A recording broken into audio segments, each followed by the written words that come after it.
Hello, everybody. This is Jake Stenziano, host of Wheelbarrow Profits Podcast, here with my co-host, the multifamily mentor, the coach, the chef, the father of six, the best-selling author, the G-Daddy, Gino Barbaro. Gino, how's it going? Mr. Stenziano, I'm doing good, bro. How are you? I am always making it happen, loving life, and I'm happy to be here with you fine folks today. Guys, this is where we normally plug something to pay the bills. Now for our listeners, we only showcase products and services that we approve of are used in our own business. This time, we're going to tell you about something of ours, something special, our Wheelbarrow Profits community. G-Dad, what's going on there? Mr. Stenziano, it's an extension of our investments. It's multifaceted multifamily. That's where Jake and Gino came from. As you know, I'm a life coach. Love to help people out. We just started a community, like-minded investors. It's all about multifamily real estate. And one of the successes that I learned in life is it's all about the community. Surround yourself with like-minded people. That's what we've created with the Jake and Gino community. We're going to teach you multifamily. Real easy to teach you multifamily. The hard thing is to find a community of like-minded people who want to become financially free. That's where we have the offer, and Jake will tell you where you can find out more information. He says he's a life coach. He's more than that. He's the G-Dad, everybody. You know that. He's a very humble soul. So, guys, if you're interested in finding out more about how you can be part of this amazing community, apply to work with us at jakeandgino.com/apply. Enough shameless plugging. Let's get back to the show. Today's guest is Joey Coleman. Big in the space. He's speaking at a property manager meeting here coming up, so we're excited to hear about that. But even more importantly, Joey is the best-selling author of Never Lose a Customer Again. He is also the founder and chief experience composer of Design Symphony, a customer experience branding firm that assists corporations, nonprofits, small businesses, and associations in creating breathtaking interactions for their customers and constituents. So without further ado, Joey Coleman, welcome to the show. Hey, thanks for having me, Jake and Gino. I appreciate it, guys. Excited to be here. Hey, it is our pleasure. And I just want to know, you put out this amazing book. What's your background to come up with something, that's obviously changed a lot of folks' businesses? Well, I appreciate that. Yeah, my background is crazy eclectic. So, I heard you in the intro mentioning that Gino is father of six. I'm one of seven. So I grew up in the heartland. I found myself going to college studying government international relations. Then I went straight to law school where I studied international law, litigation, and national security law. Worked for the Secret Service, the CIA, the White House. Had an amazing experience kind of in the federal government. Then I went back and I was a criminal defense lawyer in Iowa where I had grown up for about 5 years. Then I taught postgraduate MBA courses. Then I ran a division of a promotional products company. Then I started an ad agency and ran that for 15 years. And now I'm a full-time speaker. So the question becomes, all right, if that's the background, dude, you're crazy. You've done everything from designing logos and websites to teaching for NASA to, kind of here, there, and every there, keeping the wrongfully accused out of prison, only the innocent. How does that connect to customer experience? And here's the thing, every job I've ever had, if you look at what do you need to do to be great at that job, you need to be able to do two things. Number one, have a keen understanding of the human condition. Why do people do the things they do? Number two, you need to take that understanding and turn it into persuasion and influence techniques that will allow you to get those people to do the things you want them to do. So when I was a criminal defense lawyer, it's how do I get them to find my guy not guilty? And it was always a guy, let's be honest. When it was helping NASA, it was how do we help them to figure out ways to teach students to be more excited about science so that we get more kids getting into the sciences. When it was designing websites, it was how do we get more people to spend a longer time on your website? Designing logos, how do we get somebody to look at your logo and see what you stand for? So all of these things were about influence and persuasion and the human condition and how they all wind together, which is how I find myself as a full-time speaker on customer experience. And what are your customers experiencing when they do business with you that's going to keep them coming back for more? Joey, how do you influence people on the customer experience? Because customer experience and customer service has gone down the toilet in my person.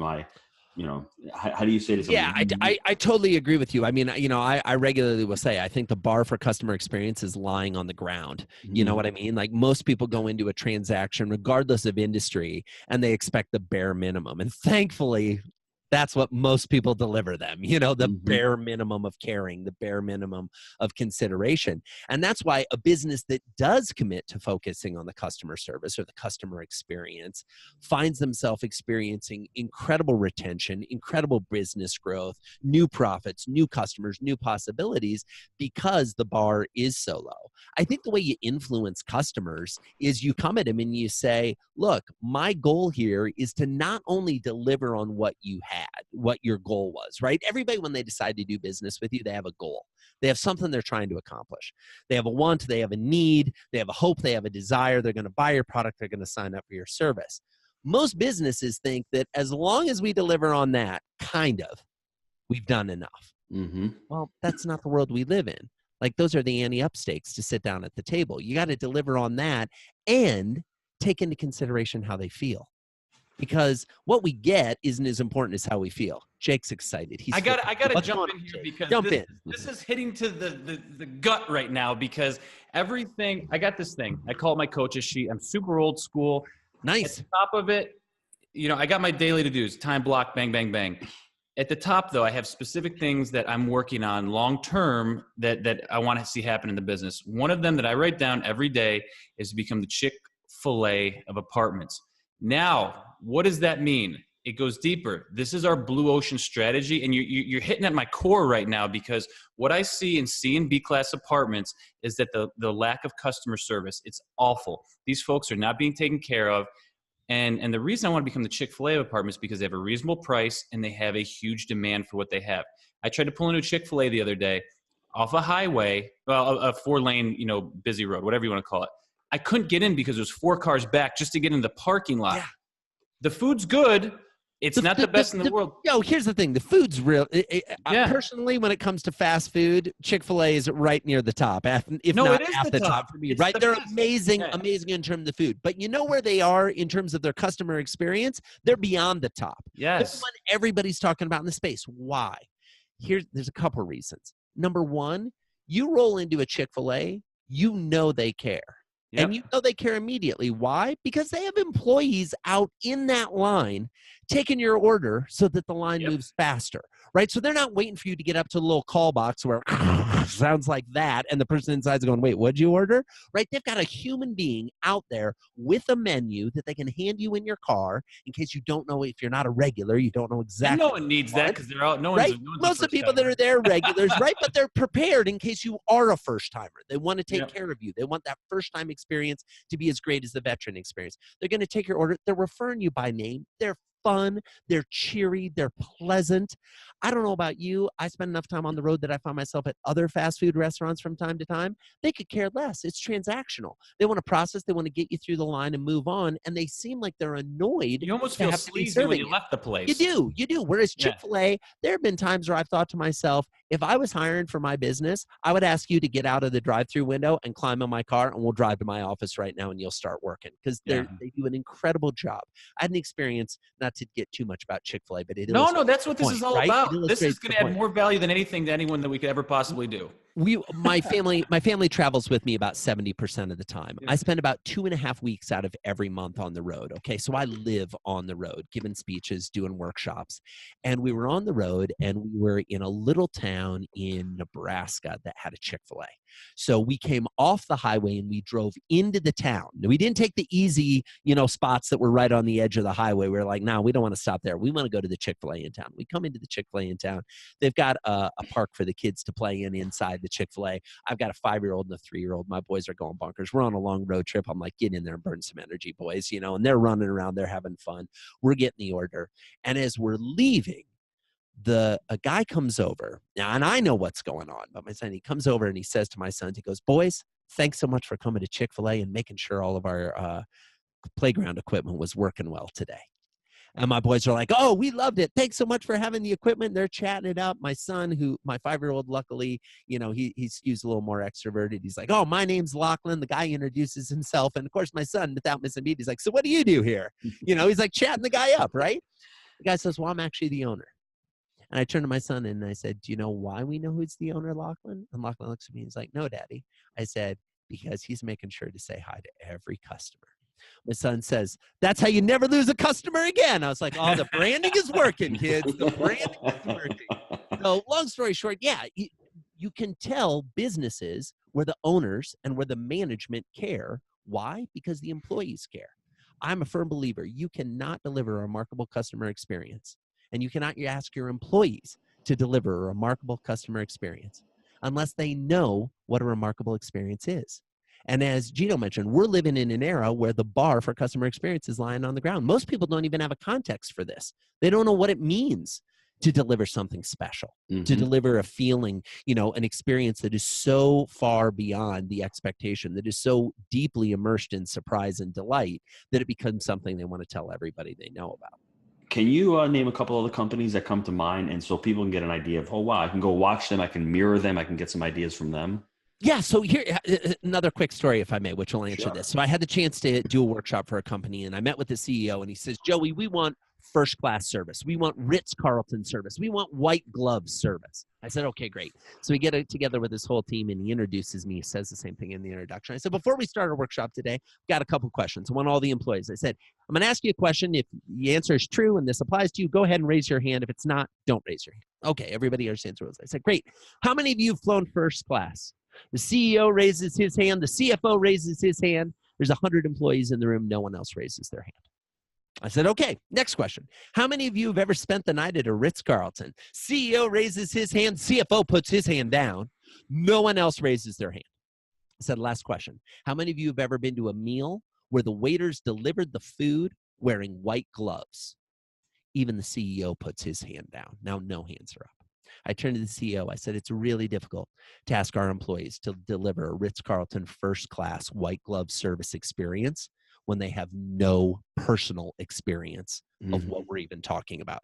So I love your question, Gino, because it says, what can we do to go observe these people, things we hear about? So a couple things I would do. I would go try to spend the night at a Ritz-Carlton or a Four Seasons. Stay at one of those hotels. You'll have an incredible experience. I'd go to Disneyland and pay attention to what's going on in the park. Not the rides, but the way the staff is interacting with you, how clean it is, how safe it is, how they pay attention to things. I'd try to find a friend who has a Tesla and go for a ride in their Tesla and experience what it's like to interface with the screen and to feel ludicrous mode. I'd look at things like Chick-fil-A, but when you go, don't just pay attention to the food you're getting, okay? Because that's the product, that's important, but pay attention to the service. Pay attention to how the staff is moving around inside the restaurant. I know, Gino, you came up in the restaurant industry, right? You can tell a great restaurant by how the staff is physically moving through the restaurant. You can learn a lot about how a restaurant is run. I think the secret to all this stuff is to observe. Find opportunities to observe great businesses in the wild and how they're interacting with their customers, and just go with a notebook. Old school, like Jake likes. I'm the same way. Take a little notebook and just jot down, oh, look how they did that. Look how they greeted people coming in the door. Look how they thanked people as they were leaving. Look how they paid attention. Is the customer there to kind of mingle around and just kind of look and kick tires and see what's going on? Or do they have a purpose? Are they looking for something specific, right? There's so much we can learn by observation.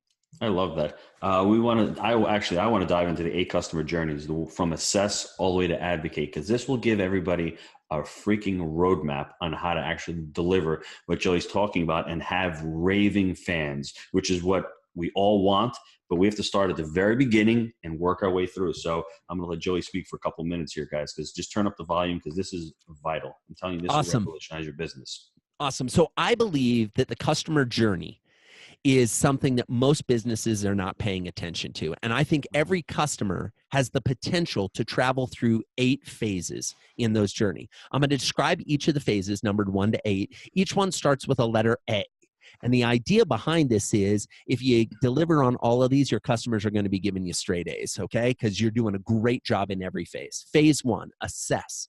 This is when a prospect is considering whether or not they want to do business with you.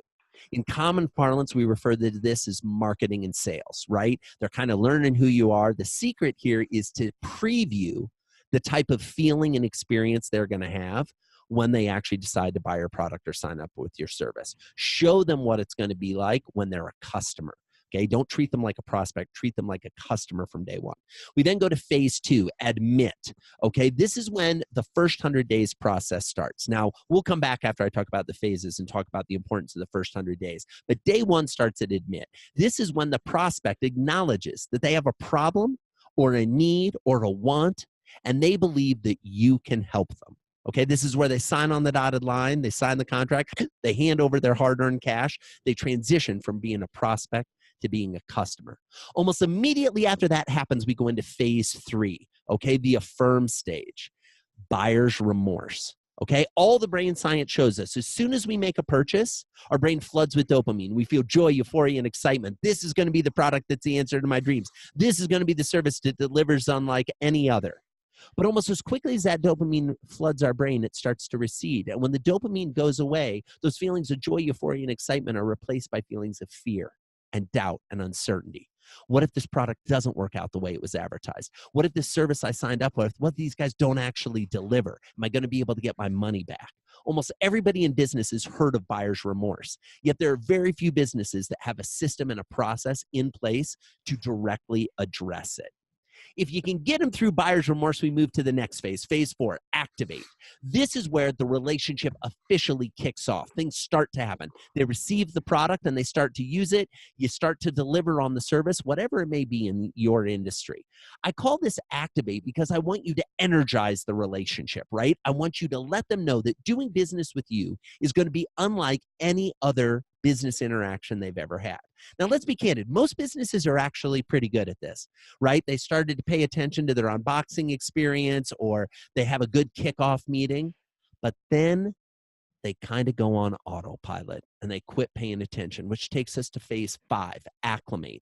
This is when the customer gets used to your way of doing business. Now, let's be honest. You've delivered your product or service hundreds of times, thousands of times, right? You've been there, done that, got the t-shirt. For a new customer, they have no idea what's coming next. They have no idea about your rules, your systems, your policies, how you like to do things, your timelines. And people say to me all the time, but Joey, you don't understand. I put that in the proposal. I gave them a proposal that outlined the timeline and they signed it. Folks, you sign stuff that you don't read all the time. And your customers are the same way. They didn't read it. You're like, but there's a handbook with directions. Folks, you put stuff together all the time without reading the directions. You fumble around and try to figure it out. Your customers are just like you. We need to hold their hand. We need to treat them well. We need to acclimate them to our way of doing business. If we do that, we can get them to phase 6, accomplish.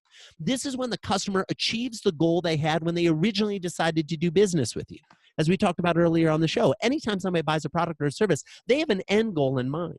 Now, as a person selling them the product or service, we have an idea of what that end goal is, but it's usually just our own idea. We don't actually ask them. We don't check in with them and see if that's really their goal. And worse, we don't pay attention to where they are in the process of whether they've actually achieved their goal. Take building websites, for example. Somebody says, oh, I want to build a website. Is their goal to have a website? No, that's part of it. Their goal is to have the website lead to new business. Mm-hmm. So until the website generates customers and starts to do it on a regular basis, if I've hired you to build a website and you launch the website and you're high-fiving and celebrating, woohoo, the project's done, it's not done. You've gotten the ante-up chips to sit down at the table. Now what's it going to produce? This is the same in every business. Let's talk about apartments and housing, right? Let's talk about your guys' world. Somebody buys a house. We're like, woo, we sold it to them. Or they sign up for an apartment. Oh, we've got our apartment. And they're in their apartment. They're living there, right? Are they done? No. They got to get unpacked. They haven't even begun to feel what it's like to live there. And most folks that work in property management, work in real estate, they pay attention to the move-in. They don't pay any attention to the accomplishment. They pay no attention to the goal. And then when somebody doesn't renew their lease, or suddenly the space they're in doesn't work for them anymore, they're surprised when they don't continue to do business with the organization. Well, why? You quit paying attention to me. If we pay attention, we get to phase 7, adopt. Okay, this is when the customer becomes loyal to you and only you and their brand. They're not going to price shop. They're not going to look anywhere else. They're going to keep coming back to you again and again. They are loyal. And if we're lucky, we're really lucky, we get them to phase 8, advocate. This is when that loyal customer becomes a raving fan, referring their friends and family and colleagues to you. So those are the 8 phases. That's the journey. That's the potential journey for everyone you interact with. Now, the question is, how many of your customers are going to make it all the way through the journey versus fall off as you go? Which brings us back to that 100 days conversation I mentioned earlier. Mm-hmm. So all the research shows that the first 100 days of the relationship with a new customer is the most important time period in the entire relationship. How you treat them, how you make them feel, the opinion they have of you in those first 100 days does more to influence the lifetime of value of the customer than anything else. So we've got to pay attention to those first 100 days, those early days of the relationship. Here's what the research also shows. Somewhere between 20 and 70% of new customers will decide to quit doing business with you before the 100-day anniversary. 20 to 70%. Depending on your industry, it varies, right? Software as a service, 20%. In real estate, and I know you guys are doing property management, but in real estate, like buying houses, right? 89% of people that buy a house say they had a positive experience with their realtor and they love them and it was great and they would work with them again. 11% actually do. Wow. 11%. So 89% said, that was amazing. I would totally do business with you again. How many of them actually put their money where their mouth is and come back? 11%. That's awful. And the Okay. houses are trading 4 to 5 years later, so it's not like they're not moving. Yeah, and by the way, a house is probably one of the biggest expenses you will ever incur in your life. The commission on a house is the highest commission you will probably pay on any product you ever buy. And yet most real estate agents are like, oh, I got to drive new business. I got to find new clients. How about you just keep selling houses to the people who've already purchased houses from you? How about you just start there, right? If you can get a customer to day 101 in the typical business, they'll stay for 5 years. If at day 101, they are loving you, they're feeling great, they've had an amazing, remarkable experience, the typical customer will stay for 5 years. So I just want you to focus on the sprint. Focus on those 100 days. Lay the foundation, get it done, get the relationship off to a great start, make sure they're feeling well, make sure you're delivering, and then track them through the entire 8-phase journey. Where do you see holes in property management on this customer journey? Well, it kind of depends on which part of property management we're talking about, right? So property managers have more than one customer, right?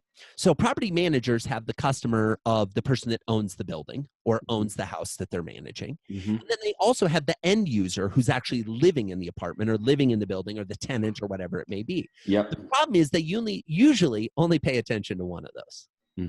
And the second one is so far in second place, it's not even funny. Most property managers need to recognize that both of those customers need to be primary focus. You need to be interacting with both of those customers all the time, okay?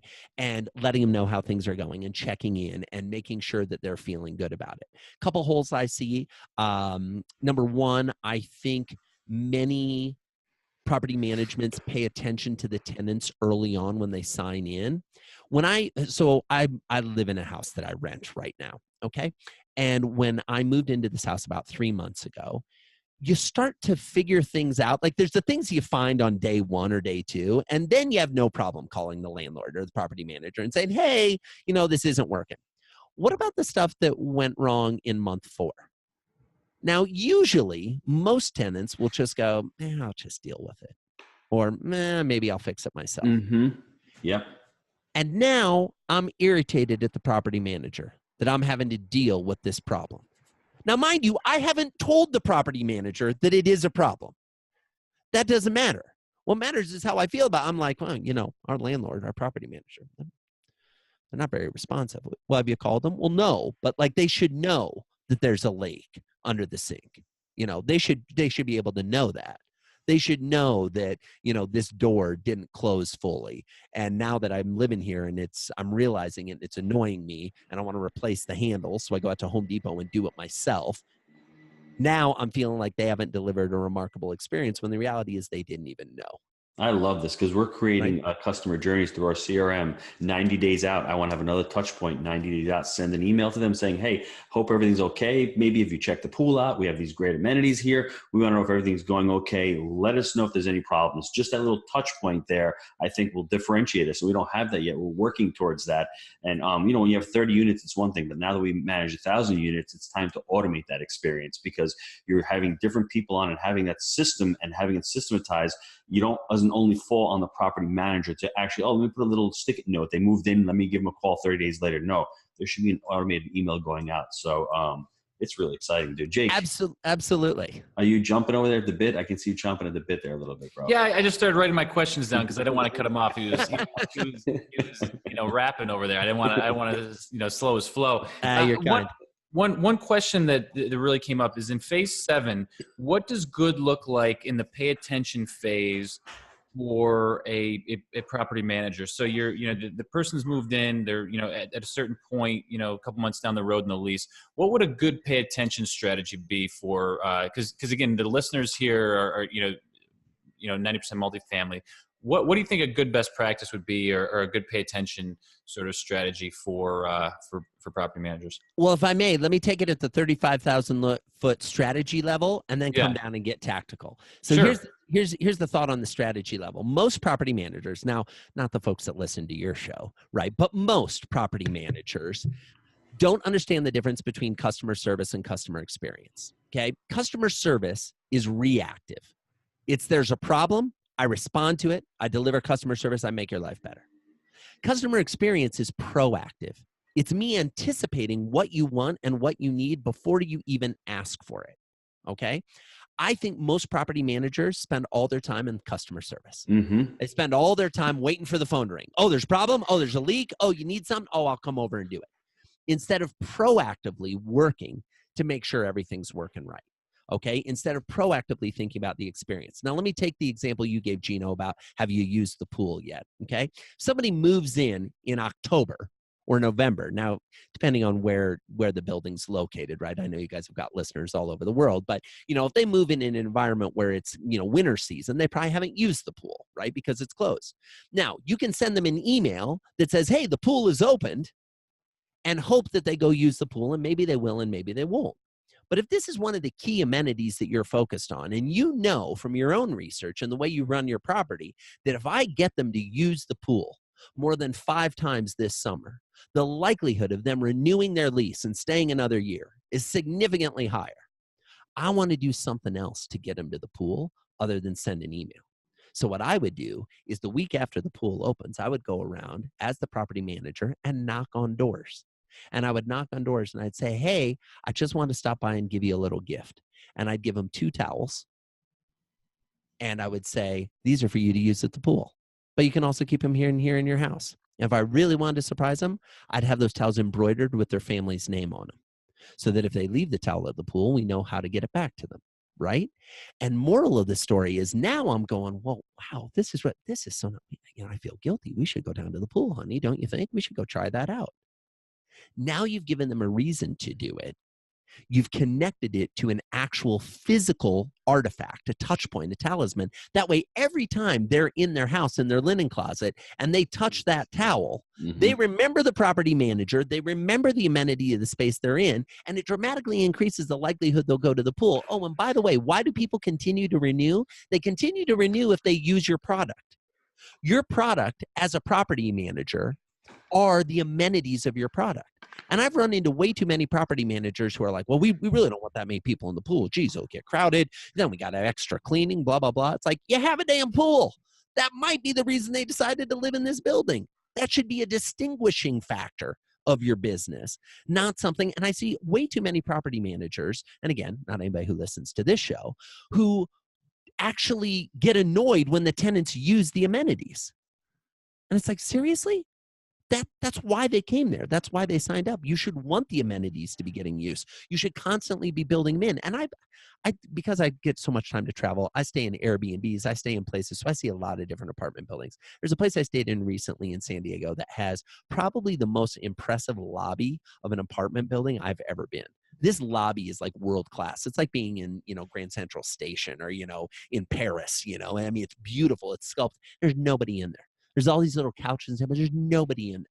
So I go down and I work down there, and I'm there for a couple hours and I see no one across the whole day. And I'm thinking, how much money did you spend to make this amenity and to get this all set up? But you're not encouraging your tenants to use it. And I asked some people that live there, I was like, hey, why do you get in there? Like, well, whenever we're down there, like the staff kind of walks by and it seems like they're unhappy that we're in the space. Are you kidding me? Are you kidding me? Yeah. So moral of the story is, I think there's a lot of things you can do to make that experience remarkable and to really connect with them in a way that gets folks to appreciate everything that you're doing for them. Anything else, Mr. Stenziano, question-wise? Well, the one thing that jumped out in the beginning was that it was funny because he was going through and he was naming the companies. And we talked about Chick-fil-A, but then he went into Ritz. And then you made a mention another one. But the thing is, it's so hard just off the cuff to think of these companies because they're so few and far between that really deliver a solid experience. And it's like, I was sitting there scratching my head. I think Ruth Chris is one that offers a good experience, but it's just remarkable. I was sitting back thinking to myself, holy shit, there is such a gaping hole in our business world of folks that do this. Apple's absolutely. That comes to mind. I mean, Apple's another one that does Apple has great job. products. I'm sure they do a good job, but I've been in the Apple store recently. I wasn't like blown away with how happy they made me. I love the products though. Yeah. And it's interesting. There in the book, I talk about 46 companies, small, medium, and large, that are remarkable in these journeys. Yeah. A lot of them are companies you've never heard of. They're really great in their niche. Some are ones that, Amazon does a great job, Apple does a great job, etc.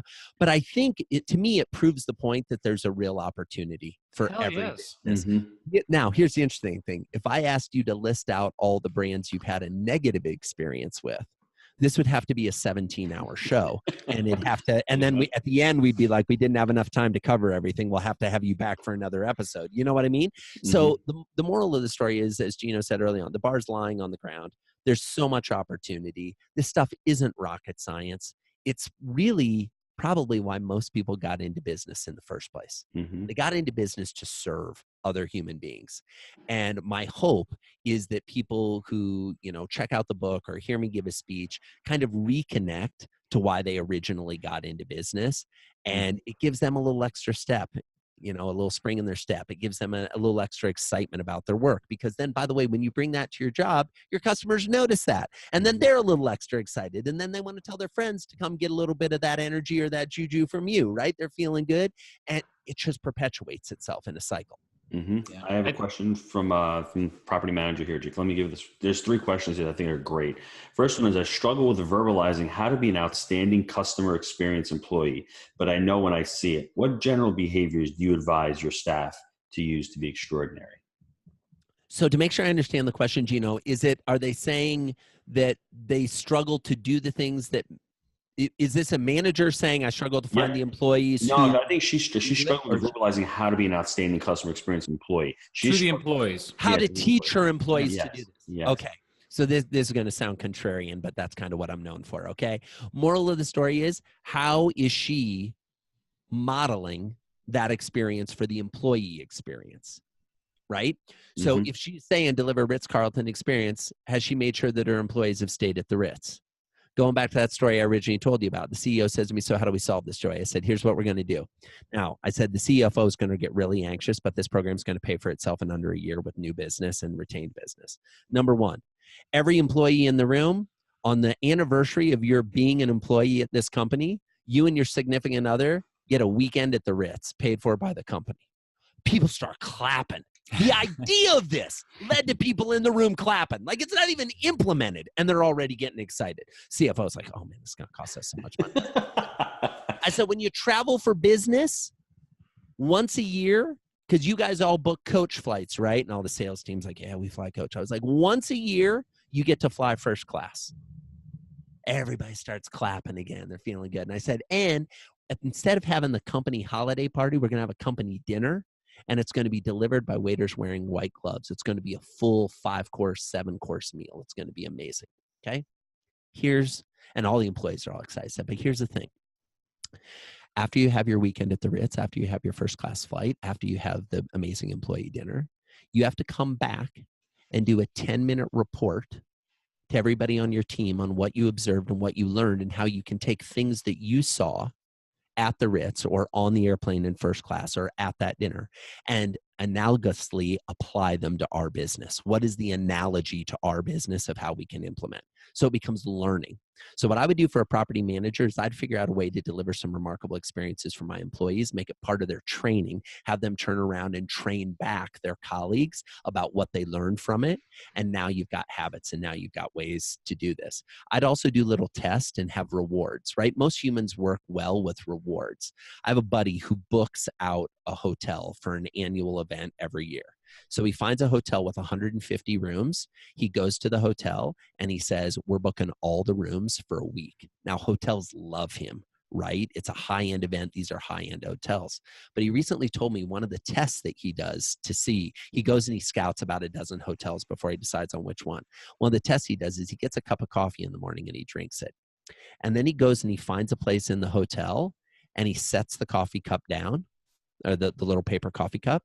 And then he goes a little bit away and he watches the cup and he times how long it takes till someone picks up the coffee cup and how many employees walk by the coffee cup without picking it up. It's a piece of trash. It's litter on the resort. Mm-hmm. He doesn't throw it on the ground, but like he'll stand it on a vase next to the path and see if anybody's paying attention. Right? I love little tricks like that. I imagine for the property managers listening, if I were to come to your property and I were to put a McDonald's bag in the lobby, how long would it be before one of your staff picked it up and threw it away? Might be worth exploring or I experimenting. like that, bro. I like that. Okay. She's got another really good question here. I like you touched on it a few minutes ago. She says, I was amazed by all the thoughtful and creative gifts and gestures you discussed in your book. How do you come up with these creative gestures and personalized gifts? Do you have any suggestions to get our brains thinking that way? Yeah, I love that question. I think gifting is, we didn't get a chance to talk about it. There are 6 key tools I think you can use to communicate with your customers. In-person interactions, emails, physical mail, snail mail, sending them letters, phone calls, videos, and gifts and presents. So this question specifically about gifts and presents. There's a couple of ideas. Number one, I talk about somebody in the book, a guy by the name of John Ruhlin, fantastic human being. His company, Giftology, it will help you. So if you want to do this at scale, you have bigger clients, you want to do it, you call him, you send him your client list, you give him a budget, and he handles all the gifting. He does the creative thinking for you. But something that anyone can do, I would go onto the social media profiles of your customers, of your tenants, and see what they're interested in and then gift them accordingly. So anybody who knows me and knows me well knows that I went to the University of Notre Dame for undergrad. Now, the crazy thing about Notre Dame is, how do you know that someone went to Notre Dame? Don't worry, they'll tell you. Okay, so I get it, right? And I get a little crazy about Notre Dame football, okay? People ask me, who's your favorite, NFL team? I'm like, the one that has the most players that went to Notre Dame playing for it, okay? I put the fanatic in fan, okay? I had the opportunity to do a webinar for somebody recently, and they were a friend, and I was happy to do it. They had a book club, and we talked about it with their staff. 4 days later, I got in the mail a cornhole game where the cornhole boards are Notre Dame, blazoned with the Notre Dame logo, and a football field and the leprechaun and the whole thing. This was an amazing gift. This is a gift that, to be frank, I wouldn't have purchased for myself, but was spot on because it was personalized. It felt like it was just for me. Okay. They know I have 2 kids. They figured the kids would love the beanbags and being able to play the game. And they were right. My kids are going bonkers about it. And so I think you want to look to personalize gifts, give gifts that are relevant to the individual and are about the things they like. I also think there's a huge opportunity when it comes to gifting to gift the spouse or the children. If you really want to connect with me, you give me something for my kids or my wife, forget about it. I'll walk through fire for you. Because to be frank, and I don't say this to sound like an egomaniac, if I want a product or something, I'll probably go out and get it for myself. But if you find a thoughtful way to connect with my wife or a thoughtful way to connect with my kids, okay, you've got my attention, because those are the most important people in the world to me. So for property managers, figure out a gift for the family. Okay, you've got your tenants. What's a gift for them? What's if you're in a business? I like the towel idea. Yeah, the towels could be fun. You know, there's all kinds of things you can do. Use it every day. Yeah, exactly. And make it, here's the secret. You'll notice I didn't say give them a towel with the logo of the building on it. No. That's I don't know. That building that he's got behind him is pretty cool. Yeah, exactly. It's a cool building. Don't get me wrong. But that's a marketing tool. I'm not against promotional products, but don't dilute yourself. They're not gifts. And if you doubt the accuracy of my statement on this, imagine it's Christmas morning or it's Hanukkah, right? And you get a present. You open it up and it's from your grandmother. It's a beautiful sweater with her name on it. Are you going to wear that? I mean, Grandma is pretty cool. Like Grandma's awesome. You gotta be like something else. There's like John Deere on it. You wouldn't wear John Deere. That says Grandma on it. You might wear the Grandma sweater, but I'm with you, man. You know, Ruin beat this into our head. There you go. Fair enough. So the moral of the story is make it about the recipient, not about you. If you give a quality gift that is about them, you don't need to put your name on it because they won't forget where they got it. I love that. Before we get into the short answer question, what is the best customer service, customer experience tip for the listeners? Oh, that's a tough one, Gino. I mean, when I think of like the best tips, it's the one that's going to apply the most to your business. So here's the tip I would give to property managers. I say this respectfully. The industry isn't very well known for delivering remarkable customer experiences. And I say that not to be critical. It's accurate. It's just truth. And I try to speak from a place of truth. So the bar really is low. Here's the piece of advice I would give. Start little, but do things that make a big impact. So here's one that I'm a big fan of. What would it be like? So we're recording this podcast just after Thanksgiving. Okay. So we're at the end of the year. It's the season of thanks. It's the season of giving. What would it be like if, as the property management, you wrote a 5-sentence handwritten thank you note to every tenant, to everybody that lived in your building, and you just thank them for being part of your family? You thank them for being a tenant. You thank them for paying their rent on time. You thank them for not trashing the place. You thank them for being a good member of the community. You wrote things that were about them and why you appreciate them. It was handwritten and you mailed it to them. Good news for property managers, you know the address where they live. You don't have to ask or go searching for it. You already know. That single step is going to have two huge impacts. Number one, I guarantee they have never received a thank you note from their property manager in all the buildings they've rented or lived in. Guarantee it, because people just don't send thank you notes anymore. Number two, it's going to make you feel better about the people you're serving. When you come from a place of gratitude, when you realize just how lucky you are to have the customers you have, you feel better about your business. You feel better about your life. So it's going to put a little spring in your step. It's going to put a little spring in their step. And suddenly everyone's dancing. Dude, like it, Jake. Party on, Wayne. I see the wheel turning, Mr. Stenziano. I see the wheel turning. I've been saying this for a while. You know, I'm really big on this blue ocean concept, and I think the blue ocean for us is if we can get this customer service, customer experience right, we're not going to be competing. There's going to be zero competition. There's going to be zero rebates. There's going to be zero, promotional things, because it's going to have that experience that people are looking for, and they're going to be treated correctly. Now, Joey, we've been in the business for 5 years now, and so this is something that we're focusing on, heavily at the end of 2018, heavily into 2019 of getting this right, because we get this Chick-fil-A type service. Look, it might be an $800 apartment, but if people are treated right, things are taken care of, and there's a customer experience, there's going to be zero competition, and we're going to be able to just crush it. So I think that's it. It's what's in front of us, and it's our final frontier, G-Dad. It's what we got to do, man. So. Yeah, and it's funny you say that, Jake, because I believe that customer experience is the last great differentiator on the planet. See, everybody is taking their price as low as they can, and everybody's taking their quality as high as they can. And everybody expects 24/7, 365 access. And they want you to be online and offline. The only way that you can differentiate in the marketplace is how you make your customers feel. And let me tell you, how you make them feel is the hardest thing to copy. They can copy your price. They can match your price real quick. They can match your quality real quick. Oh, you use this finishes and these fixtures and this paint. We can match that pretty fast.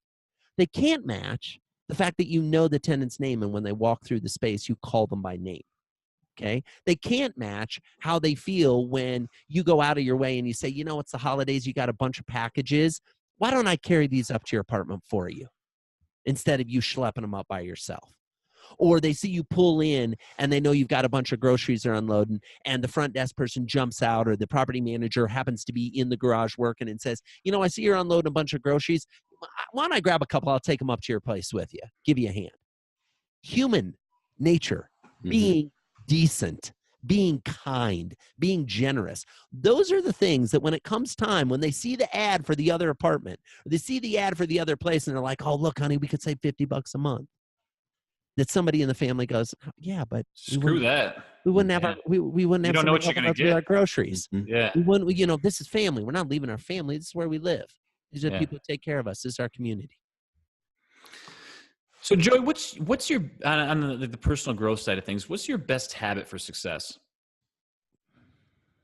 So my personal, the habit that I've been most consistent about, this is a timely question because end of the year, beginning of the year, I always think about, you know, checking in on the habits and what are the new habits for the year.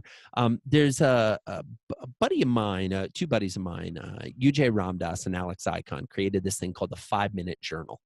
Okay, you can find it on 5minutejournal.com. You can find it on Amazon. And it's a journal that you write about 3 minutes in the morning and about 2 minutes at night, so 5 minutes a day. And there's a series of prompts. I always wanted to be the kind of person that kept a journal. And I haven't missed a day in 5 years, okay, on this journal. And the reason I haven't missed a day is it starts out from a place of gratitude. It reminds you of what's great in your life. It allows you to set intention for what you're hoping will go well that day. That night when you write in it, it allows you to acknowledge what are the amazing and, you know, awesome things that happen to you. And what's one thing that you could have done differently? What's one area of improvement?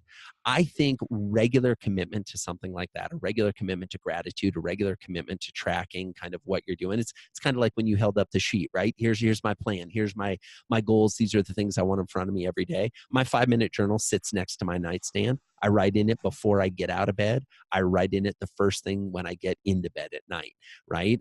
So that's been a personal habit or a personal development tool that has been incredibly useful for me. So every property manager in the world has to read Never Lose the Customer Again. We've established that. We just want to like pound that in, Gino. Let's see the book. We want to make sure that everyone's, you know, gets that, right? That is the starting point. Let me back that track. Everyone who owns a business or who is considering going into business, you have to read the book. It's all about systems. Sorry, Mr. Stenziano. No, I appreciate that, guys. You're well, right. And I will also say, and I always offer this when I'm on a podcast, because your listeners have been kind enough to listen to the three of us ramble for the last few minutes and then some, right, or chat. Here's the thing: you can get the book as a hard copy book. You can get it as an ebook. You can also get it as an audio book, and I narrate the audio book. So if you've enjoyed listening to my voice, I'll just whisper this stuff in your ear all night long, right? Oh, baby. Yeah, exactly. So you can check out the audio book too. So, okay, where I was going with this, though, is there a book that you've read this year that's blowing your hair back that you're like, I want to recommend this to folks because it made an impact on my life? Yes, I'm looking to see if I have the copy of it here in my office. I was reading it on the plane the other day. I think it's up next to my bed. Good buddy of mine by the name of James Clear just came out with a book called Atomic Habits. And it's a nice connection to your question, Jake, about, you know, personal habits and things you do. His approach to habit creation is unlike anything I've ever seen in that space before. It's an incredible book. It literally is the book that will change your life, whether you're an employee or an employer, business owner, entrepreneur, stay-at-home parent, you're in school, you're a student. The premise behind his book is too many people focus on the big end goal, right? So let's say the goal is I want to lose 20 pounds. They go and they lose 20 pounds. And then what happens? They put the weight back on. Why? Because their focus was the goal, not the habit. He calls them atomic habits because the little small changes are the things that, like an atom, have the most energy. And his whole idea is you don't need goals, you need systems. And you don't need to be focused on the big, major, massive improvement, huge change, which, by the way, that usually never works. Instead, you need to focus on being 1% better. Just focus on being 1% better. And then when you get that and you're 1% better, then focus on another 1%. If you do that, you build and you build and you build, he does the math where at the end of the year, you're 37 times better than you were when you started by just focusing on 1%. So Atomic Habits by James Clear, highly recommend it. All right. Very cool. What's the best way for listeners to get a hold of you? You talked about the book, but where can we go and get it? Where can people go to find out more about you? Yeah, so you can find the book on Amazon, on Barnes & Noble, anywhere you like to get your books, indie bookstores, you can order it. Never Lose a Customer Again, as we said, hardback, ebook, and an audiobook as well that you can find over on Audible. The best place to find me is on my website, joeycoleman.com. That's Joey, like a 5-year-old you know somewhere. Coleman, Coleman, like the camping equipment, but no relation, joeycoleman.com. If you go there, you can see videos, you can learn more about what I do. And yeah, I'd love to have people reach out and connect, check out the book. I'll tell you, there's a promise in the book that is in the first chapter. You guys saw it. If you buy the book and you read the book and you don't feel that you've gotten your value out of the book, you don't feel like it's going to revolutionize your life and revolutionize your business, my email address is in the book. You send me an email, I will refund the price you paid for the book out of my own pocket, right? Because that's how much I want to put, my own money and my own effort behind what I've tried to put into the book, because I really think it'll work. We've been thrilled. The response has been great. People have been applying this. I'm getting new case studies for book 2 are coming in every day of companies that are like, holy cow, we applied this and we're already seeing huge changes in our business, huge increases in retention. Our employees are happier. Our customers are happier. We're making more money. We feel better about what we're doing. Everything's clicking. And yeah, I wrote it as a way that it really is to try to serve as a guidebook. Last thing I'll say on that, some people say, okay, well, so we buy the book, then we have to buy the course, right? Or then we have to hire you. No, everything's in the book. I put everything in the book. There's no secret sauce that is for the next level. No, I wanted to make basically the playbook that would let you revolutionize your business. And that's what we tried to do. And I'm glad you said that, because we really just scratched the surface in this hour that we've had, because there's a lot of stuff in the book. You're talking about how to connect with people, whether it's texting, emailing. That's a really important part of the book. The stories in there. I love the part where there's a sales guy in the process. You're a salesperson, you're selling. All of a sudden, you're sold, and you move over to the management team, the fulfillment team. It's like you going out with a girl on a date, they get married, and all of a sudden you go to get married and you hand the woman off to somebody else. There's so many great stories. Who do you hand the woman off to? Yeah, exactly. The account manager, right? It's like, and this is how most businesses operate. If we did that in our personal lives, we get slapped, right? Oh, I thought you guys had like some recipe for me here. I was no, man, in our business, what I missed. Yeah, no, it's like we gotta pay attention and make sure those handoffs are seamless, right? You got to read the book for those stories, Jake. That's what I'm talking about. It gives a lot of clarity, and I think people work really well with frameworks. And to me, it was a framework. The A's. So, I'll guarantee you, you're not going to get your money back, because you don't have to, because it's going to really change things. That one little thing that changed in your business to keep those customers and become raving fans. I think you should all check it out. In the show notes, I wrote a book review on the book. So read the book review first, decide if it's for you, and when it is for you, click on the link and go to Amazon and buy it. I like it because we really push actionable content. We a lot of this stuff gets in the clouds, theory, whatever. We like the stuff that's in the mud, the actionable content. And you're just talking about how it's been changing people's businesses. But there's a further effect that I think is really important, because you're impacting the customers as they're coming in. But what's going to happen is your employees are going to start to feel a different culture, and they're going to start to really weave that into one another and share something special. So that's going to increase your culture and your employee retention as well. So I think that's a very important piece for people to realize. It's just a trickle down positive effect. So no, and I really appreciate that, Jake. And you make an excellent point. At the end of the book, I talk about this concept that all boats will rise together. So here's the thing: if you're a property manager and you improve the experience at your property, your tenants have jobs.